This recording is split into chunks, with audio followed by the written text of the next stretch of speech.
এবং একজন চরিত্রহীন, আমি একদম পরিষ্কার ভাষায় বলছি, একজন চরিত্রহীন বিধায়ক সুব্রত ঠাকুর।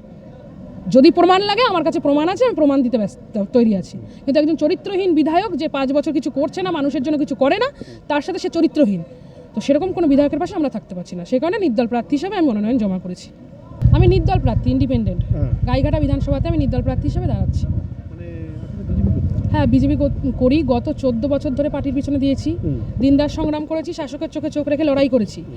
কিন্তু যেই দলটা এতদিন ধরে করছি, সেই দলটা যখন পরিবারতান্ত্রিক হয়ে যায়, আমরা বলি যে বিজেপির একটা নীতি আদর্শ আছে, আমরা মঞ্চে মাইক ধরে চিৎকার করি যে আমরা পরিবারতান্ত্রিক দল নই, আমরা সেই নীতি আদর্শে বিশ্বাস করি। তো আমি পার্টির সেই নীতি আদর্শকে বিশ্বাস করে এবং সেই নীতি আদর্শকে বাঁচাতে এবং গাইঘাটা বিধানসভায় দীর্ঘদিন ধরে যে সকল বিজেপি কর্মীরা বঞ্চিত হয়ে আছে, তাদের স্বার্থে আমি আজকে এই নির্দল প্রার্থী হিসেবে এখানে দাঁড়াচ্ছি।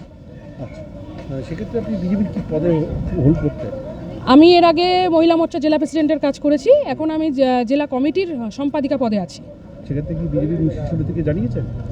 বিজেপির সকলেই জানেন, উপনেতৃত্ব, তারা আমাকে ফোনও করেছেন, নানানভাবে রিকোয়েস্ট করেছেন যাতে আমি এটা না করি। জেলা প্রেসিডেন্ট থেকে শুরু করে রাজ্য থেকে সবাই বলেছেন, কিন্তু আমি তাদেরকে একটা কথাই বলেছি, গত 5 বছর বা 10 বছরে যখন পার্টি আমাদের মতন কর্মীদের কথা ভাবেনি, তাহলে আমরাও এখন আর দলের কথা চিন্তা করতে পারছি না। যারা বলছেন যে প্রার্থী নয় পদ্ম দেখুন, অবশ্যই আমরা পদ্ম দেখি, আমরা মোদিজিকে ভগবান বলে মানি, কিন্তু প্রার্থীটাও প্রভাব দেয়। কারণ গত 5 বছরে সুব্রত ঠাকুর মানুষের জন্য কিচ্ছু করেননি, না কোনো আন্দোলন করেছেন, না কোনো কাজ করেছেন। উনি এসির হাওয়া চড়েছেন আর এসি ঘরে বসে থেকেছেন।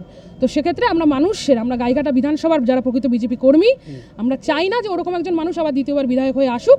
দলকে সেটা বুঝতে হবে। দল যখন বোঝেনি, 90% গাইঘাটা বিধানসভার মানুষ অবজেকশন দিয়েছিল সুব্রত ঠাকুরকে নিয়ে। তারপরেও যখন দল সুব্রত ঠাকুরকে টিকিটটা দিয়েছেন, ভালো বুঝেছেন, দিয়েছেন। আমাদের পছন্দ না, আমরা এখানে প্রার্থী দেখছি। পদ্ম তো অবশ্যই ভালোবাসি, কিন্তু প্রার্থীটাকে আমরা দেখছি কারণ সেই প্রার্থী আমাদের 5 বছর সেবা দেবে।